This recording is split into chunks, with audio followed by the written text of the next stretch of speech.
Bem-vindos ao Fertilicast. Eu sou o Dr. Valdemar Carvalho, especialista em ginecologia e reprodução humana, e eu vou apresentar para vocês hoje o nosso programa, né, o Fertilicast, com o objetivo de falar um pouco sobre a vida da mulher, nas diversas fases dela. Então a gente vai abordar desde o começo, quando a mulher tem um aborto, quando a mulher tem uma doença, tem um câncer, ou quando ela já está chegando mais para o finalzinho ali da vida reprodutiva dela, para saber se ela engravida, não engravida e aproveitando esse assunto, né, extremamente importante, eu estou aqui com a doutora Loreta Canivilo, minha grande amiga, médica que dispensa até apresentações, ela é especializada na parte de ginecologia também, endócrino, tem várias pós-graduações aí, não vou ficar fazendo muita firula aqui com você, Loreta, mas obrigado por ter aceito. Eu acho que o objetivo nosso aqui com o Fertilicast é a gente poder trazer para todos que estão assistindo, tanto mulheres como homens, tirar um pouquinho dessas dúvidas, né? O que que ela vai fazer nessa fase da vida? Então, por exemplo, o que que é o climatério, né? O que que é essa fase tão importante da vida da mulher? E quando ela entra nessa fase, puxa, ela ainda quer ter filhos, tem mulheres às vezes no climatério que querem congelar óvulos, tem mulheres no climatério que não sabem se tomam pílula ou não, então que a gente vai abordar um pouquinho desse assunto. Dessa Então, fase. fica à vontade para me ajudar aqui e a gente conversar um pouquinho. Primeiro eu vou agradecer, conheço o Valdemar há muito tempo, né, alguém muito querido, e para quem eu mando a maioria das minhas pacientes nesse sentido. Climatério, é um período que vai da diminuição da sua capacidade de reprodução até a senectude das mulheres, 65 anos, né. Então o climatério, ele começa a partir do momento que eu tenho alterações menstruais, porque uma das coisas mais importantes quando você vai perdendo a fertilidade são essas alterações menstruais, onde eu acabo encurtando ou aumentando um pouco o meu ciclo em 7 dias. E nesse período as mulheres têm muito sangramento uterino abundante por alteração da capacidade de manutenção do tecido. Então, você melhor do que eu, sabe que a gente tem um ciclo menstrual e que a única coisa fixa é que 14 dias antes de menstruar eu ovulei. E nesse trajeto, a perda da fertilidade leva a uma oscilação hormonal que pode estender ou encurtar esse ciclo. E depois de um tempo, aquele ciclo menstrual, com esse cansaço do ovário, ele vai ficando cada vez mais largo e ao final a gente acaba tendo períodos de 60, 90 dias de atraso, até que um dia a gente fica 1 ano sem menstruar. Isso é a menopausa. E nessa fase, o que eu mais pego, as minhas pacientes elas têm um perfil que são mulheres de altos níveis, de cargo, e que acabam postergando demais a maternidade. E só que a gente começa o planejamento quando cai a fertilidade, aos trinta É, e cinco anos.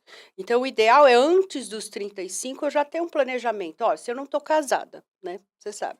Se eu não tenho eu tenho que ver já, deslumbrar a possibilidade de congelar óvulo. Mas se eu já cheguei aos 40 anos e não tenho, filhos e quero ter filhos, e aí quem tem que responder é você. Eu faço fertilização ou faço ovo é doação? legal, legal que a gente vai trocar bastante figurinha aqui na nossa conversa, Loreta. Então, o que que acontece se a gente imaginar que o ovário é um órgão que vem já da vida embrionária da mulher, com a carga de óvulos que ela vai usar durante a vida, né. E a fisiologia humana da mulher é muito interessante, porque ela começa a utilização desses óvulos assim que ela menstrua, então a hora que começa os ciclos hormonais, ela começa a liberar os seus óvulos, né. E ela tem uma alíquota de óvulos para gastar durante a vida reprodutiva dela. E tem mulheres que têm uma maior carga de óvulos, tem as mulheres que têm menor carga de óvulos, né. E esse período reprodutivo da mulher está muito baseado em cima dessa carga de óvulos. E a gente está conversando muito aqui e quando essa carga de óvulos está no final, né. Então se a gente imaginar como se fosse uma cebola cortada, a gente vai ter várias camadas e os óvulos vão indo embora todo mês, não importa se está tomando pílula ou não, né, os Porque as óvulos pessoas acham que toma acha que tomando pílula pílula fica no stand-by ali, é. né. Mas na verdade quando a mulher começa a ter essa diminuição da quantidade de óvulos que deve aparecer todas essas coisas de alterações, né. Então, por exemplo, ela não tem uma boa qualidade de ovulação, aí ela deve ter começa a irregularidade menstrual, né. E o que eu vejo, Loreta, as mulheres elas ficam muito na dúvida, né, quando elas estão ou não, porque às vezes ela pode ter um distúrbio hormonal de uma tireoide alterada e ter essas alterações e estar com 37, 38 anos, né. Então elas muitas vezes elas se perdem um pouquinho nessa fase, já estou no climatério, aí eu fiquei 3 meses sem menstruar, eu já estou na menopausa, né, então essa é uma fase muito difícil.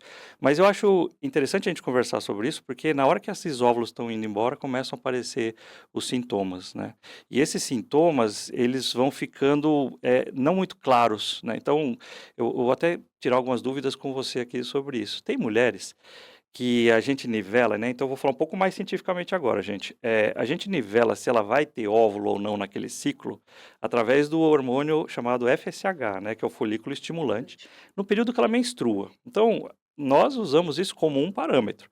Então, se aquele nível do hormônio FSH está num nível tal, de 12 a 15, pode ser que ela tenha ali ainda uma ovulação, mas se ele está muito mais alto, 17, 20, 25, ela não está ainda na menopausa, né, o FSH ele tem que subir muito mais, você vai me explicar isso daí, Loreta. Mas muitas vezes ela quer tirar óvulos, né, e a gente não consegue. Então isso é importante a gente entender, que vai diminuir tanto a quantidade como a qualidade dos óvulos. Mas esse negócio do hormônio do FSH, Loreta, ele tem essa variação, né, nas mulheres, e elas ficam perdidas. Às vezes ela vem totalmente desregulada para mim com 40 anos. Ela não tem os sintomas, né, quais aqueles sintomas típicos que o De clima do calor. calor, climatéricos, ou quais outros? Porque de repente as pessoas imaginam que só o fogacho, né, só o calorão, já é, e não é isso, né, tem uma série de outras Todo coisas, mundo né. fala que são 70, aí tem gente que fala que são 50 sintomas, mas na verdade o Cooperman é baseado nesse estudo das mulheres ao longo dos anos, né, nos Estados Unidos.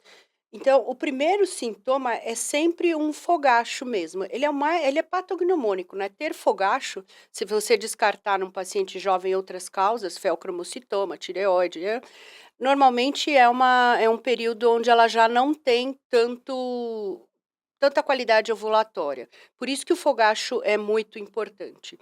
Então, à medida que a mulher vai envelhecendo, eh, você sabe que ela vai recrutar um folículo, e aí eu sempre falo assim, quando a mulher é jovem, ela tem um folículo que produz estradiol em dólar.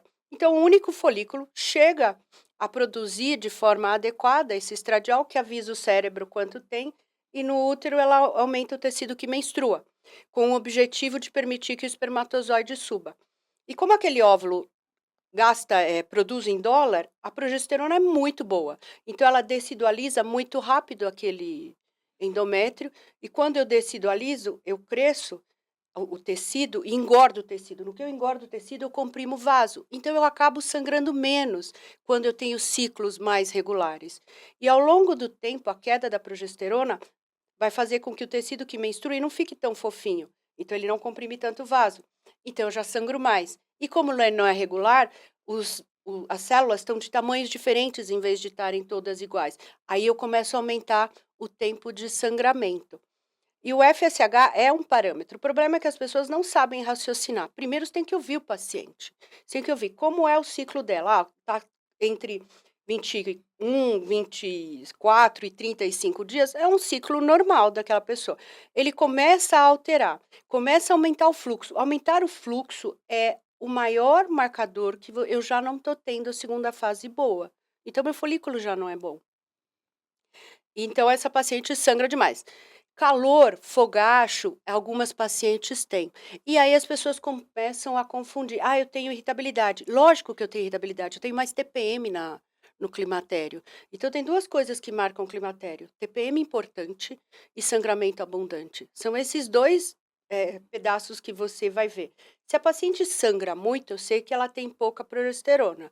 E se a paciente tem muita TPM, ela faz muito pico de estradiol. A progesterona também é ruim, né.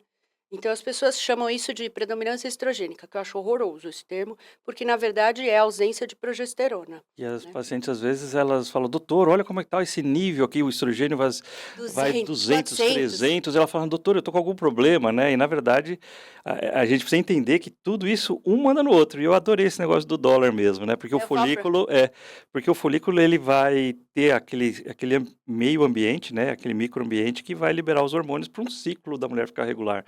E aí, quando a mulher já está nessa fase, por exemplo, com um FSH mais alto basal, ela não tem uma boa ovulação. Então, nós, quando estamos induzindo a ovulação, a gente, para tirar óvulo mesmo, para fazer a fertilização in vitro, a gente percebe que o folículo cresce rápido demais. Às vezes a gente vai lá coletar o óvulo, ele já estourou. É. entendeu? Porque aquele microambiente do folículo, ele interfere em tudo isso, né? Porque eu acho que o que falta para o médico, em geral, e para o paciente entender é assim: eu tenho um FSH. Se eu tenho um FSH menor que 10, a chance dessa mulher ser fértil é maior. Começa a ficar 12, 13, 14, 15, é a mulher que já começa a ter uma certa irregularidade. E maior que 15 é ruim. E como é que as pessoas têm que entender isso do dólar? Aí quando eu vou ficando mais velha, o FSH vai subindo, só que o ovário já não tem dólar, tem real. E para produzir real, ele precisa de mais folículos. Então, mais folículos trabalham e você vai produzindo junto, então você começa a fazer pico muito grande, porque você perde o freio da inibina, né? As pessoas não vão saber, mas o organismo é esperto. Eu falo assim, meu, eu tenho 400.000 folículos aqui, eu só posso gastar 2 por mês, vou chutar. Então ele tem um freio, quando um cresce, a inibina impede os outros. Quando você envelhece, a inibina não está mais lá.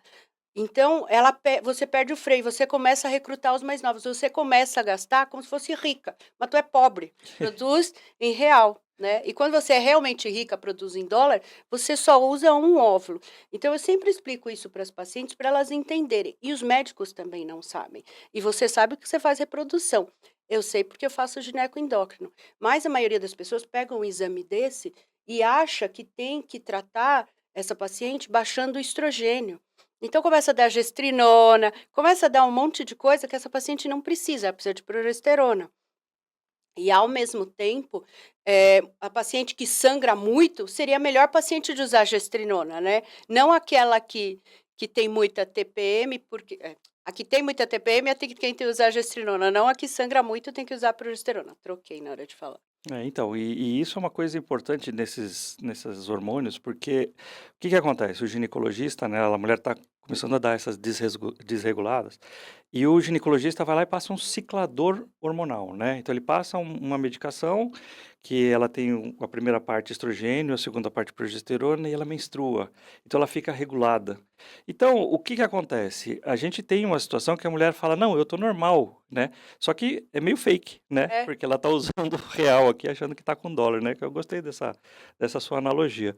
E aí, quando ela chega para, por exemplo, para decidir ou se ela vai ter filho ou se ela vai se precaver por um bom envelhecimento, porque eu acho que essa fase talvez seja mais importante para a mulher entender que é o momento certo da vida dela para ela olhar mais para o futuro e melhorar o estilo de vida, a qualidade de vida dela para o futuro, né? Perder peso, né, que é o mais Perder peso, importante. exercício Isso, físico. muito. Quantas pacientes chegam pra gente e falam assim: "Comecei a fazer exercício físico, foi o meu antidepressivo. Uhum. Nossa, melhorei muito", né.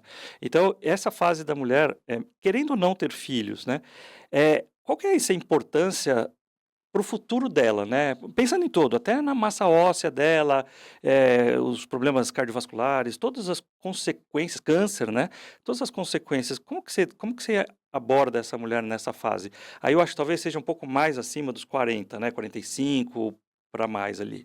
E porque a gente teve uns fenômenos, né, tem o fenômeno Cláudia Raia, eu posso falar aqui em público, porque ela diz que ela fala que engravidou depois da menopausa, né, por um escape de ovulação. Claro que para nós médicos é muito complicado a gente, entender determinadas coisas, porque a gente vai muito para o lado científico, né, então essa mulher já acabou, nem real já não tem mais ali no ovário, É, né. temos Né, não centavos. tem e aí o que que acontece é que a gente precisa entender se essa mulher qual que é o momento dela, ela pode engravidar? Aí eu vou falar um pouco da minha parte. Sim, ela pode engravidar com óvulo doado. Se ela estiver na menopausa, ela pode Qualquer engravidar com mulher, óvulo que é o doado. caso das indianas de 60 anos, Exatamente. né. Pode, o útero permite, né, a gente tem como, reavivar, talvez seja o nome correto, deixar esse útero funcionando normalmente. Mas o que as pessoas não se ligam muito é isso, você acha que está muito jovem ainda e não está pensando talvez no futuro, né. Eu acho que essas dicas de qualidade de vida, alimentação, exercício, como é que você aborda isso nas pacientes? Eu divido as pacientes em faixas etárias, então toda minha paciente com menos de 40 anos que não tem filho, eu já faço a programação e oriento a congelar o óvulo. Lógico que congelar o óvulo não é uma garantia que você vai ter filho, porque vai depender de uma série de fatores. Mas se você tiver o dinheiro e se você tiver a programação, você tem uma segurança. ter o folículo lá e falar assim: "Putz, eu não quero ter filho", é uma opção que você teve. Mas na hora que você não tem a oportunidade de escolher, que já te deram um não, o sofrimento é muito grande dessas mulheres. E as mulheres de 40 anos que não tiveram filho, né, eu falo para elas que tem que tentar avaliar essa quantidade de folículos que ela tem, e eu explico uma coisa, e eu não sei se você vai concordar comigo ou não, que se ela não conseguir com a fertilização, a ovodoação é uma coisa muito bonita. Eu tenho um amigo meu que não é daqui, ele é italiano, então ele fala assim: "Fazer uma ovodoação é como pegar uma carcaça de um carro, colocar dentro de alguém, e aquele combustível que vai fazendo esse carro crescer, que é o óvulo, ele vai fazendo parte de você. Que mais importante do que de onde vem a carcaça é o que eu ponho dentro da Você carcaça. personaliza a carcaça, né. Aí ele fala assim: "E aquele filho é seu, né, ele é seu porque você carregou, ele é seu porque você o ama e ele é seu porque todo dia você irrigou aquele embrião".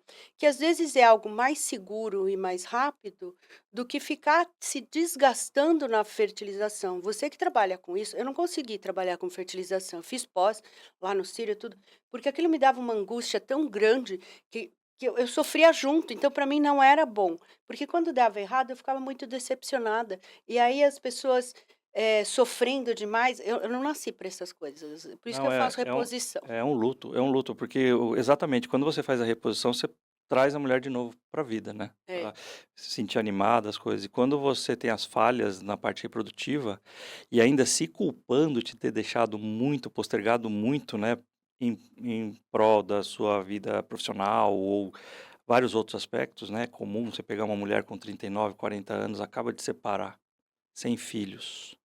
Aí ela vem desesperada: "Eu quero congelar meus óvulos". E é uma sensação que eu, como homem, olha que eu trabalho com isso há mais de 20 anos, eu me sentimentalizo muito, que eu falo: "Cara, que coisa, ela não tem como muito mais agora arranjar um outro parceiro, né". Tudo bem, pode ser parceira, pode ser outras formas de gravidez, mas aqui a gente está conversando uma situação, mas mais específica aqui da mulher que acabou de ser abandonada e ela já não tem mais, óvulos, muitas vezes, e ela não tem como ter uma visão reprodutiva nos próximos 3, 4 anos, né. Então é uma situação muito difícil. Mas eu penso que essa coisa, eu acho que a pílula anticoncepcional na década de 60, ela trouxe ali toda a possibilidade da mulher decidir, né, o momento postergar a e maternidade. postergar. E eu acho que o congelamento de óvulos, não tão eficaz como a pílula, ele trouxe para a mulher a possibilidade de fazer alguns planejamentos. Então, eu acho que é uma liberdade muito grande e todas que pegarem o nosso recado aqui, né, entenderem que, claro, até os 35 anos é a melhor qualidade de óvulo que a gente pode Não, porque ter. elas perguntam assim: "Doutora, qual a melhor idade para congelar óvulo?". Falo: "Aos 20, mas aos 20 você é pobre, né, Exato. não vai dar certo". Falei: "Então entre 30 e 35 é uma idade onde você tem o Dinheiro dinheiro e e tem tem qualidade de qualidade". óvulos, né. Então, essas mulheres elas chegam nessa situação e a gente fica ali, puxa vida. E algumas mulheres optam por falar: "Não, tudo bem, eu não vou ter filho, eu vou trabalhar esse luto e vou cuidar da minha vida". E essas, elas emagrecem, vão fazer atividade física, vão se preocupar mais com o futuro. O que me preocupa não é essa leva de pessoas que conseguiram ter, de uma forma ou triste ou até imprevista na própria vida, uma mudança que levasse a essa conscientização de como ela tem que se cuidar. E sim aquela mulher que já teve 2, 3 filhos, tem lá o seu marido, tem sua vida sexual regulada, tá tudo bem, só que ela não sabe como que ela vai se prevenir, né, e ela também às vezes não se cuida muito, ela curte comer, ela curte um Vira uma churrasco, ela matrona, curte. né. Exato. Só que ela tem que lembrar que o futuro cobra, né. Cobra muito pesado. Quando a mulher chega lá aos 40 tudo, eu sempre pergunto, falo assim: "Ah, e aí, você tá se protegendo?". "Não, é que eu já tenho 3 filhos", né, eu falo assim: "Mas gente, a gente engravida entre 40 e 46". O paradoxo do envelhecimento é que você tem menos qualidade só em real, mas às vezes aquele real tem uma subida, né. E aí a pessoa engravida. Então eu devo ter uns 4, 5 casos lá das minhas pacientes de 39 até 42 anos ali, que queriam que não queriam engravidar e acabaram engravidando de gêmeos, Nossa. né. Então, por quê? Porque você tem esse paradoxo, apesar de você ter mais folículos que produzem real, às vezes você tem 2 que produzem real no dia de pico, né, de produção. E aí elas engravidam, né. Então, assim, eu tenho uma paciente, ela adorou, né, passou de 2 para 4, a outra passou de 1 para 3, mas você tem que se programar. Então a gente acaba evitando essas conversas ou esquecendo delas, mas eu tenho que falar assim, se eu tenho uma mulher entre 40 e 50 anos, eu tenho que falar para ela que ela tem que tomar anticoncepcional ou colocar um Mirena, caso ela não queira engravidar. Se eu tenho uma mesma mulher entre 40 e 50 anos e ela fala assim para mim: "Doutora, eu gostaria de engravidar, mas eu não quero fazer tratamento e tá menstruando muito ou de forma muito irregular", eu entro com progesterona na segunda fase, porque se eu der uma chance para ela engravidar sozinha, ela engravida, né. E tenho aquelas outras mulheres que já têm mais sintoma, e aí é aí que você toma cuidado com essas mulheres, porque se ela tem sintoma de calor e menstrua irregular, eu vou fazer a reposição, mas se eu só fizer a reposição, ela pode engravidar. E é nessa mulher que eu tenho que tomar a melhor conduta de anticoncepção, que pode ser um anticoncepcional, por mais absurdo que as pessoas sem conhecimento achem, ou coloco um Mirena e faço estrogênio, né. Então eu tenho que dividir em 3 populações diferentes e programar todo mundo nesse sentido. O que mais me aflige é essa obrigação que a sociedade nos dá, que a gente tem que ter filho até um determinado momento, porque uma questão biológica, e é real. Né, e o que mais me aflige também é que no o governo, as sociedades de medicina, elas não acolhem essas mulheres, que elas para mim elas estão muito mais no limbo que as mulheres na menopausa. Porque eu tenho lá 40 anos, tenho dinheiro, tenho como congelar meus óvulos, mas eu não me programei, né. É É. porque agora tenho dinheiro para congelar, mas também não tenho, né. Nossa, aquilo vai me dando uma angústia, eu fico muito angustiada, de verdade. É, mas você tocou num assunto que para mim, e eu acho que para todos, a gente vai poder esclarecer um pouco.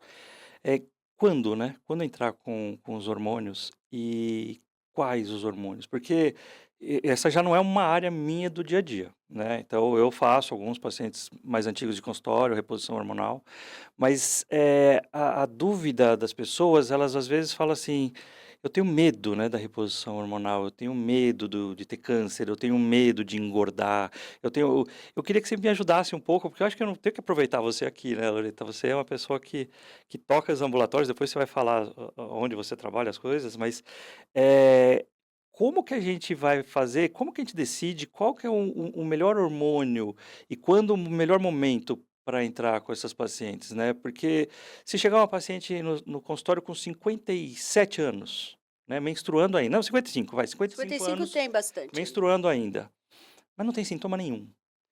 Que você Ai. faz? Você entendeu? Claro, eu tô botando isso aqui, mas pode estar com 49, vai, menstruando e Não, tá mas na tem, eu dúvida, tenho sim, né? tenho sim. Eh, você divide os pacientes da seguinte forma: tá menstruando irregular, só menstrua irregular? Eu vou tratar a menstruação irregular, porque é o primeiro assunto. Se ela é laqueada, o marido é vasectomizado, eu entro com progesterona na segunda fase, porque eu tô dando o que tá faltando, ela tem estrogênio. É uma paciente que já veio com a ausência da menstruação. Quando eu tenho ausência da menstruação, eu já não tenho estradiol. Então, essa paciente vai precisar do estradiol e da progesterona. Eu tenho uma paciente que veio, estou há 1 ano sem menstruar, mas eu não tenho calor, não tenho sintoma. Eu faço a densitometria. É alguém que vem com muita massa óssea. Vejo a vagina, porque eu faço colposcopia. Ela lubrifica, não tem queixa. Ela não tem queixa nenhuma, eu espero.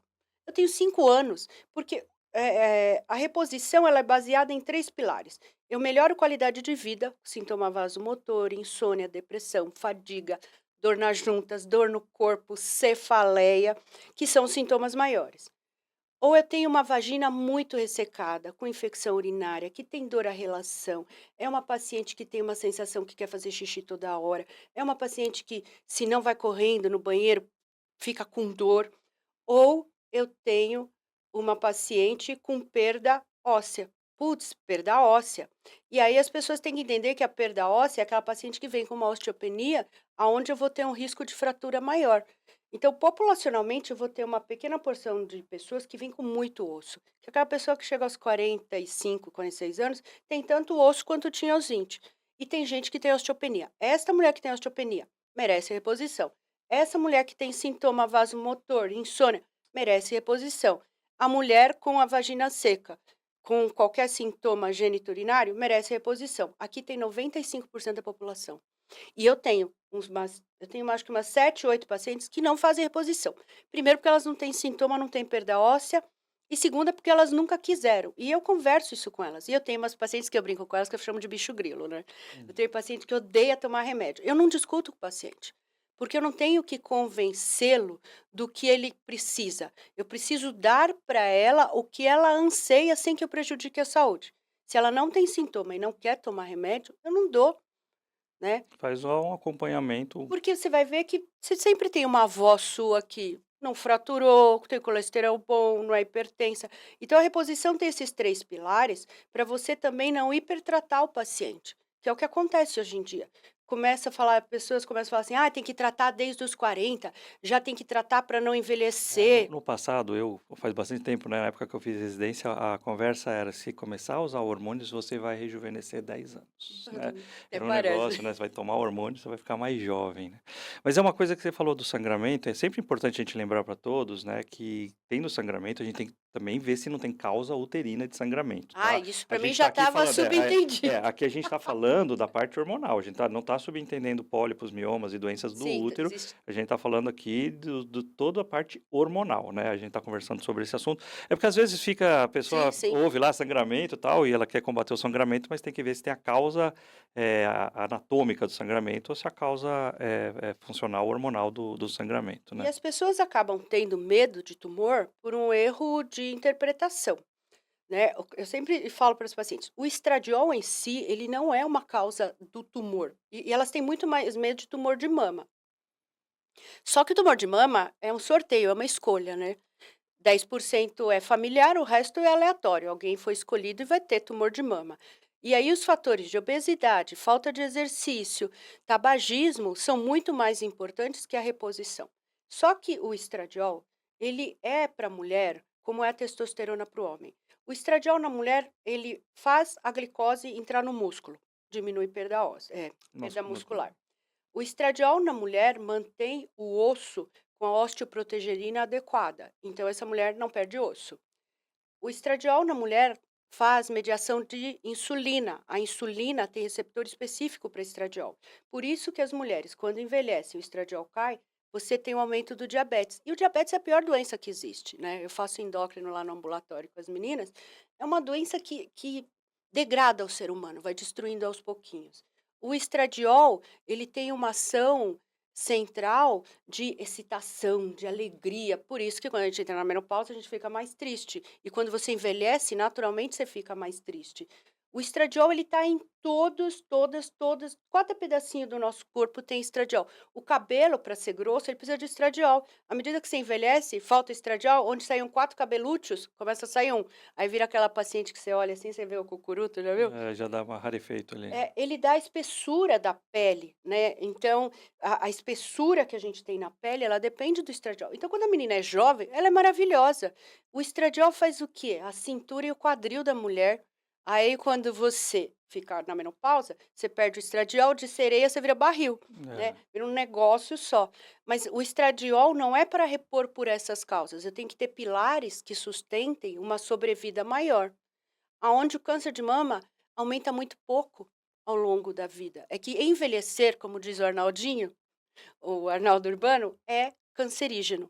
A gente vai ter algum tumor. Sim, tá vivendo mais, não tem É. escapatória, né. E em Milão a gente teve uma reunião lá com os italianos, então teve um deles que falava assim: "Putz, o que que é mais importante, né, numa mulher?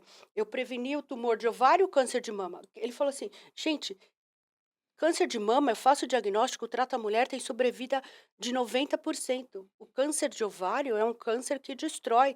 Então, até essas escolhas a gente vai fazendo na hora da reposição, né. É, muito bom. Olha, eu acho que a gente poderia ficar aqui falando, acho que o dia inteiro, né, porque eu fico cada hora que você vai falando, eu vou pensando em mais coisas, mas a gente também, tem a finalidade aqui de trazer a informação para o pessoal que vai nos ouvir ou nos assistir, de uma forma bastante simplificada, e eu acho que aqui a gente conseguiu cobrir bastante, falando um pouco de que a mulher nessa fase final, então, se a gente pensar na mulher, adolescência, né, a puberdade é um pontinho dentro da adolescência, né. Se a gente pensar no climatério, a menopausa é um pontinho dentro do climatério, mas são fases da mulher, né. E da a fase inicial até a fase final, existe a fase reprodutiva da mulher. Então, é tão ruim, engravidar muito cedo, abortar muito cedo, como também é tão ruim e aumenta muito a taxa de aborto nessas fases. Então, o planejamento, tudo isso que a gente está conversando aqui é extremamente importante. A decisão da mulher em relação a vou ter filhos ou não vou ter filhos, isso é importante, A né. A programação. programação, o planejamento reprodutivo da mulher, né. Mas E exatamente conseguir pensar isso ao longo do tempo, né. Então, quer dizer, se você conseguir imaginar: "Poxa, eu vou vivendo mais, eu tenho qualidade de vida, eu estou profissionalmente, ainda vou fazer minha pós-graduação na Europa", sei lá o quê, e você está com 30 e poucos anos, você tem que fazer, é meio que obrigatório, entendeu. E tem que se prevenir para esses sintomas também. Se você está acima do peso, você tem que lembrar que quando você chegar nessa fase, você também vai ter que só engorda, entender, só só é engorda. pior, né, é pior ainda. Como diz o professor, se você, engordava quando respirava, agora você engorda quando pensa. É, não, a coisa a coisa fica Fica pior. complicada, né. E tirar o chapéu muitas vezes para as pessoas tão disciplinadas que já terminaram esse período, já estão na senilidade, com qualidade de vida, fazendo lá sua atividade física, fazendo os exercícios. Eu ando de bicicleta com um senhor, com um japonês que tem mais de 80 anos, cara, e ele, pedala num ritmo muito bacana. Então, a partir do momento que você consegue fazer essa programação para o seu futuro, né, ele é extremamente importante. E a gente conseguiu abordar também um pouquinho, saber o que que eu faço para não ter filho nessa época. Então, se for necessário, existem pílulas Específicas anticoncepcionais para as mulheres específicas mais para essa velhas. fase, né. Tem que lembrar que tem umas pílulas que são mais sintéticas e tem pílulas que são mais afeitas a essa fase. Então a gente tem que lembrar que o médico, né, principalmente médicos que nem a doutora Loreta, vão conseguir te direcionar, de uma forma mais adequada para essa fase da vida, né. Fala um pouquinho então, para a gente terminar, fala um pouquinho, dos recados que você queira dar. Eu sei que você tem um ambulatório específico dessa fase da vida da mulher. Eu sei também, a gente sabe que você trabalha com os implantes hormonais. Esse seria um assunto para um outro podcast, gente. Eu quero deixar claro que é um assunto que é intrigante, é muito bacana, é cheio de pessoas que têm preconceitos, pessoas e tal, e a gente vai ouvir de tudo na internet, mas nada como uma pessoa especializada, que estuda, que entende, tem trabalhos. Eu sigo É. você e você vai botar aqui para o pessoal seguir, trabalhos publicados, apresentações internacionais sobre os implantes, mas, eu queria sua mensagem final, sobre isso que a gente falou aqui, dessa fase da vida da mulher, e um pouquinho para o pessoal poder te seguir e te conhecer um pouco melhor. Eu acho que, assim, o recado que a gente tem que dar para toda mulher, e eu sempre falo para elas, é: a vida é um planejamento, não é como antigamente que você casava e tinha filho. Hoje em dia você tem que batalhar o seu destaque profissional individual, nele encaixar um parceiro ou parceira e nele encaixar a família. Mas se eu não planejar, não sei onde eu vou chegar. E talvez quando eu chegue, eu perdi a oportunidade mais importante, que é se eu tiver oportunidade, congelar óvulos, né.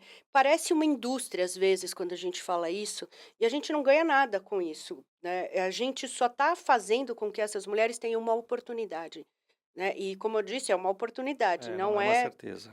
nenhuma. Mas tem muitas empresas hoje em dia que valorizam grandes mulheres profissionais e pagam esses Sim, tratamentos. maravilhoso isso. Então, se você é uma mulher de destaque, você vai se programar. E se você é uma mulher de muito mais destaque, você vai começar a exigir da sua empresa o tempo para você poder dedicar para isso, porque isso também é um fator limitante, porque precisa ficar indo lá, tã-tã-tã. Mas, acho que a gente está num novo tempo. A gente não está mais no tempo em que a mulher casa e tem filhos, a gente está no tempo em que a mulher vira profissional, aí ela acha um parceiro e depois ela vai ter a família. Aí Deus errou essa conta, né, que Deus devia ter prolongado um pouco Um mais pouco mais esse essa tempo pra fase, né. gente. Mas dentro do que a gente tem, ter um ginecologista e ter um esterileuta, como a gente chama, né, É. é muito importante. E o mais importante é a gente como ginecologista ter um esterileuta para chamar de seu, né, porque é uma coisa que eu abordo com uma frequência muito grande no consultório. Eu até mando muito mais gente para você do que você recebe, com certeza, mas pelo menos eu fiz a minha parte. A gente essas áreas da própria ginecologia são extremamente importantes, né. Então ter um cirurgião para chamar de seu também é que Eu eu sei que você tenho. opera bastante também, e eu também, mas, ter um endocrinologista, essa parte, né, às vezes até um onco mama, né, para dar um suporte, assim, chega lá uma alteração de mama, a Tenho. gente fala: "Pô, eu não estou tão seguro aqui não, vou pedir para alguém que entenda bem". Então isso, eu acho que esse recado é extremamente importante para a gente poder finalizar. Fala um pouquinho da sua mídia social também, Loreta. Eu sei que às vezes é chato a gente ficar falando, mas é importante, as pessoas às vezes ficam curiosas, a gente vai colocar embaixo, né, depois, mas É, isso eu tenho o meu Instagram, que é @doutoraloreta com um T só. Eu comecei para falar, para ensinar, eu sou uma pessoa que eu gosto muito de falar e eu tenho uma facilidade de falar com o paciente, né. Então eu comecei a fazer esses vídeos, isso tudo. E dentro do meu perfil, além de falar muito de menopausa, eu falo de tudo um pouco e só falo do que eu sei, porque quem fala de tudo não sabe nada. Muitas vezes eu mostro os casos dos implantes que você está falando, por quê? Eu fiz endócrino, fiz 2 anos de endócrino de pós-graduação, então eu vou ao ambulatório até hoje com as meninas, e eu faço a parte de, tratamento da menopausa convencional lá no ambulatório de endócrino. E nós temos um outro ambulatório, graças ao professor Vilmar, que viabilizou isso para pacientes carentes em implante. Então, nós começamos esse trabalho para mostrar que o implante funciona. E nós mantemos esse trabalho para mostrar que o implante tem que ser uma coisa muito responsável. E no caso das pacientes que têm insuficiência ovariana, por exemplo, muitas vezes, quando você coloca o implante, esse ovário dessa paciente começa a trabalhar sozinho. Tem paciente que a gente colocou o implante porque estava em IOP, e aí quando a gente foi fazer o controle do estradiol, 7 meses depois estava alto, 1 ano depois estava alto, quer dizer, está funcionando. E ela foi sozinha. Então tem alguma janela muito específica para essas pacientes de IOP, onde o implante vai ser superior a qualquer outro o tratamento. IOP é a insuficiência ovariana, Severiana, né, desculpa. porque às vezes acontece um pouco antes do tempo. Mas é legal que a gente está com esses canais, tanto a doutora Loreta, eu, tentando fazer, não a pseudociência que a gente vê muito, né. O que que é a pseudociência? Aquele que entende de tudo, que pega um título de um artigo científico e com aquele título ele já dá todas Toda. as informações e aquela noti aque o trabalho científico, ele às vezes ele cai por terra. A gente que tem mais tempo de estrada, a gente viu coisas que eram verdades absolutas, hoje não se usa mais. Então, porque isso a gente tem que entender, isso chama pseudociência, aquela pessoa que pega o título, fala um pouco daquele título para fazer propaganda. Aqui a gente quer tentar passar um pouco o que que é mais a realidade. Não é objetivo aqui ficar falando professor, professora, não é nada disso. O objetivo é a gente passar um pouco do que é a realidade, do que a gente vive no dia a dia, quem está com a mão na massa, quem trabalha com os pacientes, quem se preocupa, se atualiza, e eu acho que esse é o grande ponto. Obrigado, eu fiquei muito feliz de te receber, principalmente porque a gente se conhece há muito Muitos tempo, eu anos. aprendi muito com você também logo no começo. Você uma pessoa que não tinha medo de a gente encarava umas cirurgias numa época que a gente não tinha quase nada de recurso, e você sempre foi muito corajosa, mesmo corajosa nessa parte dos implantes.